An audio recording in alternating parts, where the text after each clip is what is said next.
ধানমন্ডি ৩২-এর এই যখন ওইখানে বিক্ষুব্ধ জনতার সেখানে একটা ক্ষোভের বহিঃপ্রকাশ আমরা দেখেছি।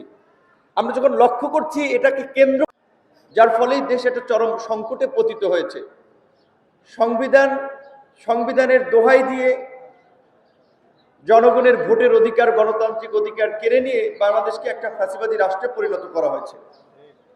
সংবিধান কার্যত অকার্যকর হয়ে পড়েছে। রাজনৈতিক দলগুলোর মধ্যে এত অসহিষ্ণুতা এবং এত বিভাজন, এই বিভাজন এবং অসহিষ্ণু রাজনীতির পরিবর্তে আমাদের একটা সহনশীল সম্প্রীতির রাজনীতির প্রয়োজন।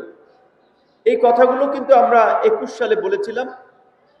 আজকে তার বাস্তবায়ন আপনারা দেখতে পাচ্ছেন, হয়তো লক্ষ্য করছেন যে সবাই এখন সংবিধান সংশোধনের কথা, পরিবর্তনের কথা বলছে, নতুন রাজনৈতিক বন্দোবস্তের কথা বলছে, রাজনীতিতে গুণগত পরিবর্তনের কথা বলছে। তো যেটা মিন করে আমরা ২০২১ সালে গণ অধিকার পরিষদ এবং তার অঙ্গ সংগঠন শুরু করেছিলাম, সেটাই কিন্তু যে বাস্তব এবং সত্যতা এখন মানুষের কাছে প্রতীয়মান হচ্ছে। আমরা বলছিলাম যে রাজনৈতিক দলগুলো, বিশেষ করে বড় দলগুলোর মধ্যে নেতৃত্ব নির্বাচনের কোনো গণতান্ত্রিক প্রক্রিয়া নাই।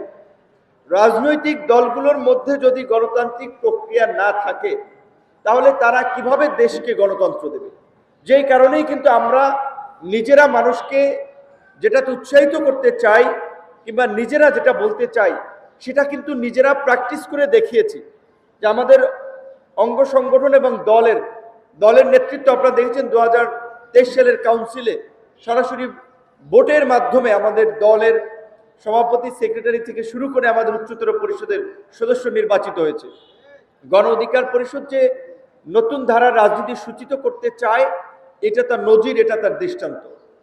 গণ অধিকার পরিষদ কিংবা গণ অধিকার পরিষদের অঙ্গ সংগঠনে নেতৃত্ব দেওয়ার জন্য আপনার কারো পিছিয়ে ঘুরতে হবে না, কাউকে পয়সা দিতে হবে না, কারো মাইম্যান হতে হবে না। আপনার যদি যোগ্যতা থাকে, আপনার যদি কোয়ালিটি থাকে, আপনার যদি গ্রহণযোগ্যতা থাকে, আপনি নেতৃত্ব দেবেন। আপনার কর্মীরাই, আপনার সংগঠনের নেতৃবৃন্দই আপনাকে নেতা বানাবে।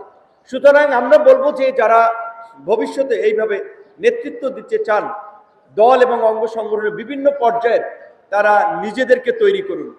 এখনকার এই পরিবর্তিত পরিস্থিতিতে দেশে পুরানো ধাঁচের রাজনীতি চলবে না, এবং পুরানো ধাঁচের রাজনীতি দিয়ে এই গণ অভ্যুত্থান পরবর্তী মানুষের আকাঙ্ক্ষা পূরণ করা যাবে না। এই অভ্যুত্থানের পরে আমি মনে করি যে মানুষের মধ্যে কিছুটা রাজনৈতিক সচেতনতা তৈরি হচ্ছে, রাজনৈতিক আগ্রহ তৈরি হচ্ছে, যার ফলে মানুষ কথা বলছে।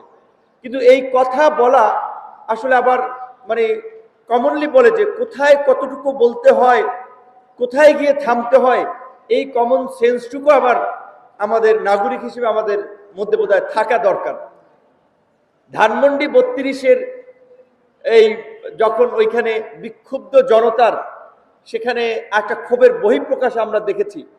আমরা যখন লক্ষ্য করছি এটাকে কেন্দ্র